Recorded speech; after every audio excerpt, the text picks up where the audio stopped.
Hey everyone, welcome back to Coach Quip. This is episode 175. I'm Coach Robyn. I'm Coach Chris. And today we're talking about the 5 rules of speed work. Because at the end of the day, there are a lot of us that want to gain a little speed, whether we want to admit it or not, right? Sometimes we're wanting to run because we want to get faster. And it's cool when it happens, right? Bit by bit, our efforts add up, and then we tackle a faster mile or 5K or 8K. Like the Shamrock Shuffle that's coming up at the end of March, which, by the way, we're also starting training for today on Monday the 10th. For Edge Run Club, we'll be targeting this, and Chicago 13.1. We have a lot of speed work in the plan. For more information on that, go to edgeathlete.me/run. The weird thing about speed work, though, I don't know about you, but do you get scared before you do it? Oh, you know about me. Yeah, I do. He avoids it. I know it. This has been a topic for like the last year for me, and I think part of it is a little bit of fear.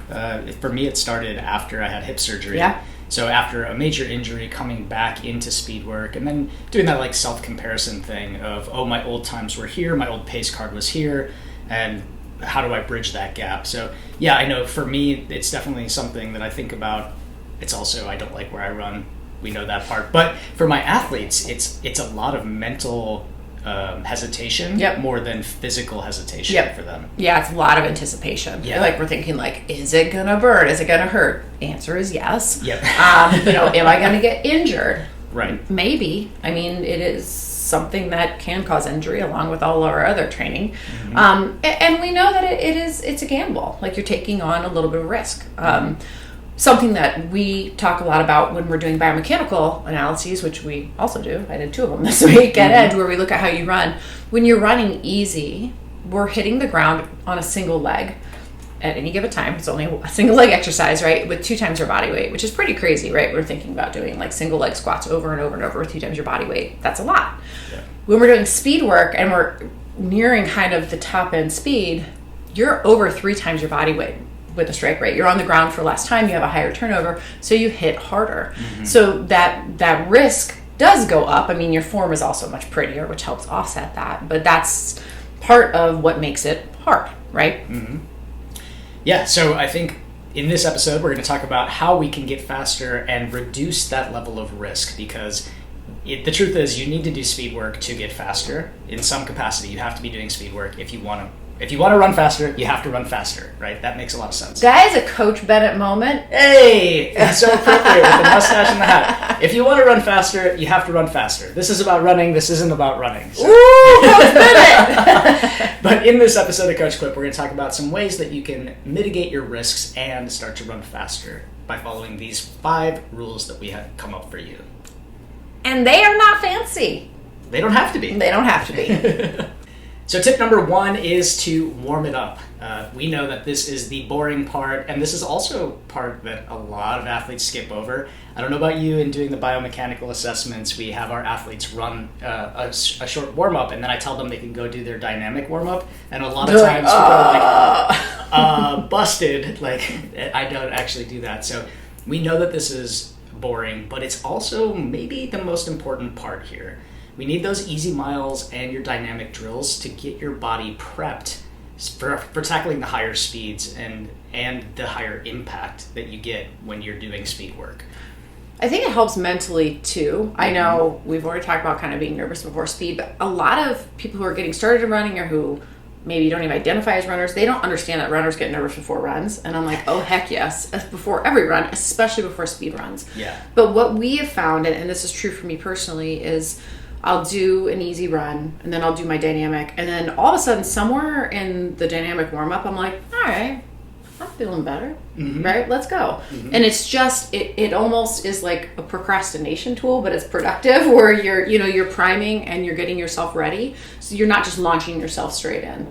And that helps, that decompression really helps you start with less of kind of a build up to fear and anxiety. Yeah, definitely. You said the word priming. This is what this is. So we've done past episodes on priming that I'll link in the show notes. But priming essentially is getting your body and your mind prepared for the task ahead. And again, going back to that mental piece on this warm-up, when you hit the easy miles, then you stop and you do that dynamic warm-up, that routine tells your brain, hey, it's about time to go.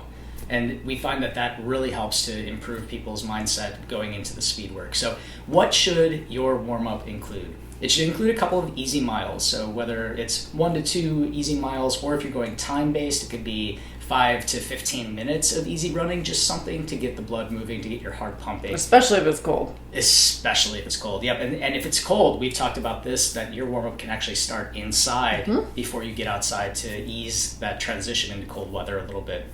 It should also include some dynamic drills. So we have a whole set warm-up that we do. I know I prescribe a dynamic warm-up for my athletes, and it should be personalized to you because some of us need a little more hip mobility or hamstring flexibility or mobility before we get into our running. So find that dynamic drill series that works for you, or just use the one that the run club uses and then tailor it to your needs. And then a couple of strides. So strides are your easy pickups where we start to gently accelerate through our gears to get those legs moving quickly. And a couple of those down and back can really help prime your mind and your body for faster leg turnover so you can hit that speed work. I really like doing strides on grass, or if it's even, or strides on the infield of track. Those tend to be my favorites. Like, yes, we're ready. Yeah. And it feels badass. It does. You feel like you're flying. And then you hit the track and you really are flying. Yeah. All right, second rule. Run to pace. Run to pace. Let me talk about that. You have a pace card, right? Hopefully. Right? You can use a calculator online that you find very easily. Figure out, whatever pace you're supposed to be running. Let's say 5K pace for the interval. It's supposed to be a 7:42. You know that your range is probably 7:40 to 7:45. That's where you want to lock in for the entirety of the work that's written, right? The thing that coaches see and that athletes experience is a lot of times at the beginning of the workout, especially the first third, you're going to feel like you have a lot of pop, right? Because you're warmed up, you're ready to go, you're fresh. And so you are going to end up running them sometimes faster than what's written. So in that 7:42 example, let's say you're running at 7:25. That's too fast, right? You're fresh. But maybe let's not do that according to this rule. So if we run those first few repeats faster, it's going to be a big no-no. That's going to really kind of negate the back half of the workout, which, fast forwarding, we'll say this a few times, the most important part of speed work is really the last quarter of your speed work, how you finish. We want to kind of protect the rest of the workout to be able to have you nail the last quarter, right? When we run too fast, it might feel good, but at the end of the day, our heart rate's going to be a little too high. More than likely, we're creating more lactate than we need to, and our body can't flush it in time.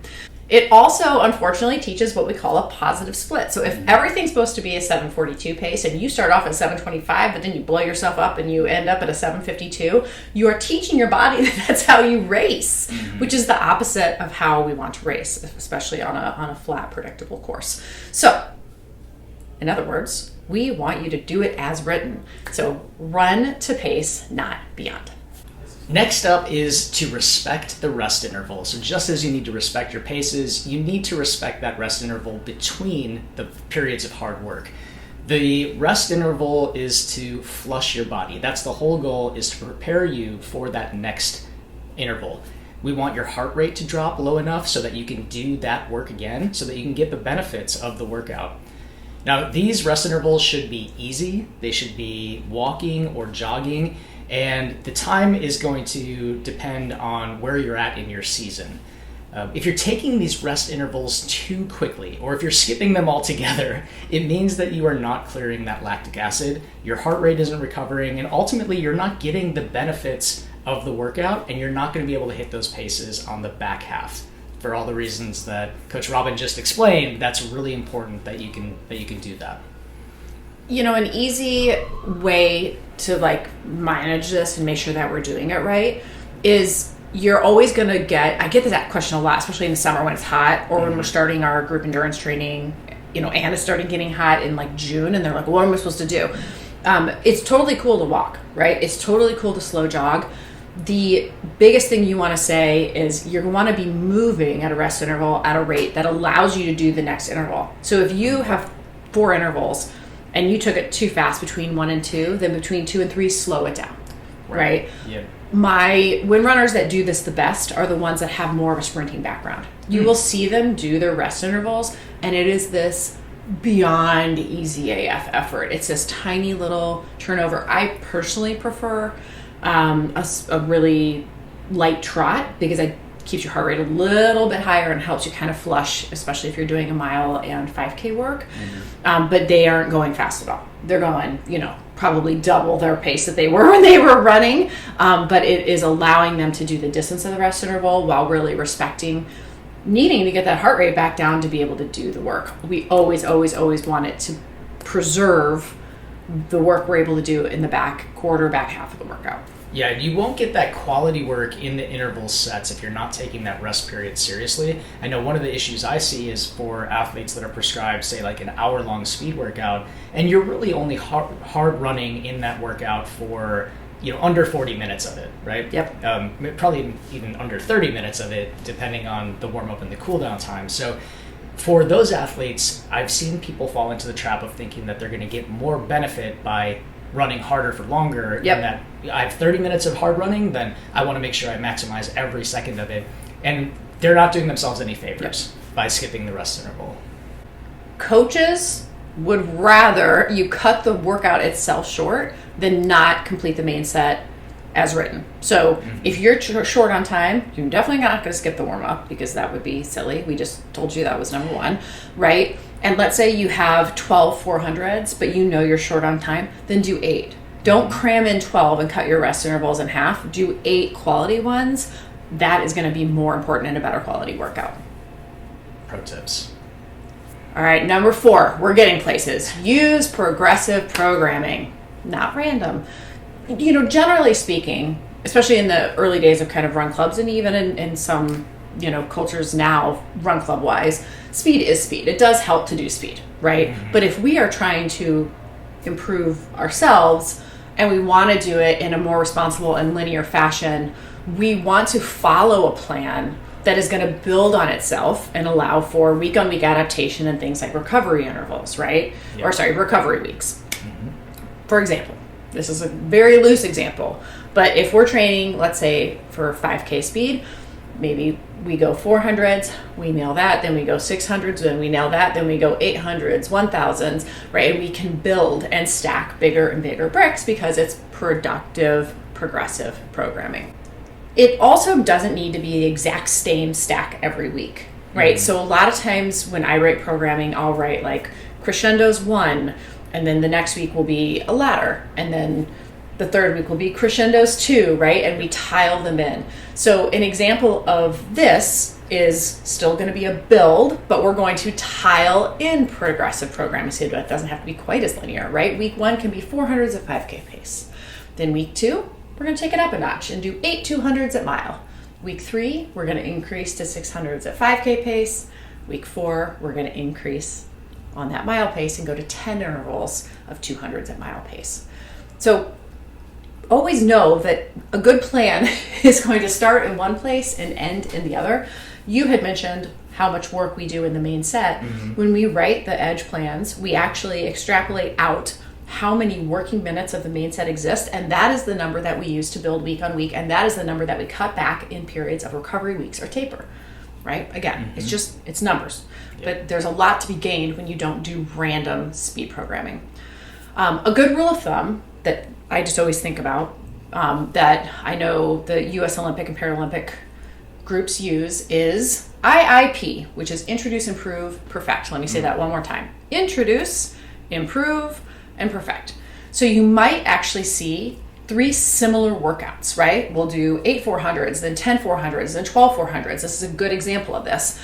If we are going to adapt and to a training stimulus, if we want to improve our 5K time, all of those are going to need to be stacked and kind of similar so that we can dance on that line repeatedly and ultimately dance on the line week on week and make improvements.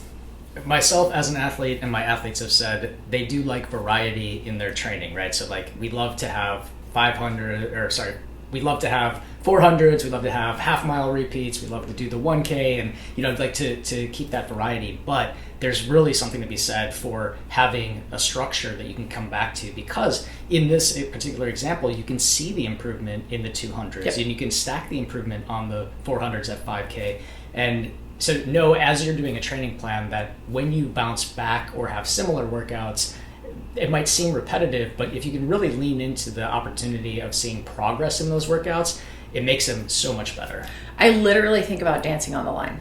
Right, if we're talking about lactate threshold mm-hmm. or some type of threshold or a new area of our heart rate that we're trying to really get down and dirty with, we have to exist in that space over and over and over in order to have the body adapt to it. So that sort of leads into this idea of repetition, of bouncing back. It leads into number 5, which is benchmarking. We want to make sure that we are benchmarking in every training block that we have so that we can see that progress. You can benchmark every about 4 to 6 weeks with either a workout or with a 5K training race, yep. something like that. But we want to make sure that we're doing that consistently so that we can keep our pace card up to date. Yeah, crazy thing. Here's a crazy thing about speed work. When we do speed work, especially like 5K mile plus speed, we can start to use that fitness in as little as 3 to 4 days, which is why when you race a 5K, you might have a true speed work, let's say that's on Saturday, you might have a true speed work session Tuesday or Wednesday, mm-hmm. because it's very quickly adapted into your fitness. When we're talking about truly aerobic fitness, like half marathon or full marathon, that's much longer. That's like 2 to 3 weeks, which is why the taper is always 2 to 3 weeks, right? But with 5Ks and plus, it goes real fast. So all that to say, if you do one of these a week, you're going to very quickly probably move your pace card by an entire dial if you're measuring it. That's amazing. I feel like that line right there was just like, you just like unlocked people's training programs completely. It is a fast, quick change, which is funny because we're scared of it. Mm-hmm. In my mind, the thing to be scared of is the marathon stuff, because you're like, is it working? I don't know. There's a 3-week delay. But with 5K plus, it's like, let's go. Let's see what's happening. Right. So how can you actually apply this idea of benchmarking into your training? What counts as a benchmark? So we could do a 5K and 8K, like the Shamrock Shuffle. On March 23rd? That we will be building towards, and you could apply all of these principles to, or a 10K race. But anything longer than that is probably going to be too much in terms of a benchmark for your pace card, unless you are very specifically a marathon or ultra marathon runner, in which those longer races would probably give you a more accurate indication. But we're talking about speed today, so under 10K for your benchmarking. Or you could do a 2-mile benchmark or a 10-minute benchmark time trial as an all-out effort. And I know you prescribe some of these. Oh, yes. I think it's mean. I think it's it's love. It's tough love. These are tough workouts, but they give you such a great snapshot of what you're capable of and the direction that your training is trending. So I especially love the 2-mile one because I like Macmillan Run Pace Calculator, and it's free mm-hmm. online. There's an app too, but the online one you can drill down even further, and you can literally put in your 2-mile time, and it will give you a whole pace card off of that. If you do a 2-mile time trial though, that's not a race, right? Mm-hmm. These suck. I would almost exclusively do it outside. I'd love a 1 mile out, 1 mile back. Mm-hmm. 606 is money for that. Ask someone to pace you. Ask someone that's a little bit faster than you to pace you, because they're going to be able to just have their wits about them, right? Because they're maybe not as thresholded as you, and they're going to be able to keep you in line with your pace. So don't be afraid to ask for help when you do these on your own, because people will always step up and help, and it is such a privileged thing to be able to do, and they love to help out. And it's a speed run for them too. Totally. I think a lot of people like to do these in race situations because you don't have to think about it. Yep. When you're surrounded by people and you can go in that full effort, you will have other people around you to kind of take your mind off of things. But to do these as a solo effort, I remember one of my athletes did a solo 5K time trial on the 606 in the dead of COVID. And being out there by yourself on a tough winter day to knock out your best time was a really, really impressive effort. So definitely find people to group up with on these. Okay, so 5 rules of speed work. Here we go to recap. 1, warm it up. It helps both mental and physical. Number 2, run to pace. Do not go faster. Number 3, respect the rest interval. It's there so that you can do the work. Do not make it shorter or faster than it needs to be. Number 4, use progressive programming. And last but not least, and you just heard it, so you have not forgotten it, but benchmark. Set them every 4 to 6 weeks so that your pace card is dialed in. If you are curious about running faster, what progressive programming looks like, all of that, you can DM us. We, again, also are starting our new group endurance training today, Monday, February 10th. That will gear up toward Shamrock Shuffle and Chicago 13.1, and we'll have heaps of speed work written in. Till next time. Thanks for listening to Coach Quip, original music performed by Mend. Follow us online on Instagram, Facebook, and Twitter at Edge Athlete Lounge. Our podcast lives in the blog section of our website. Don't forget to subscribe, rate, and review this podcast, and you can check out the show notes for additional ways to contact us. Ready, set, onward we go.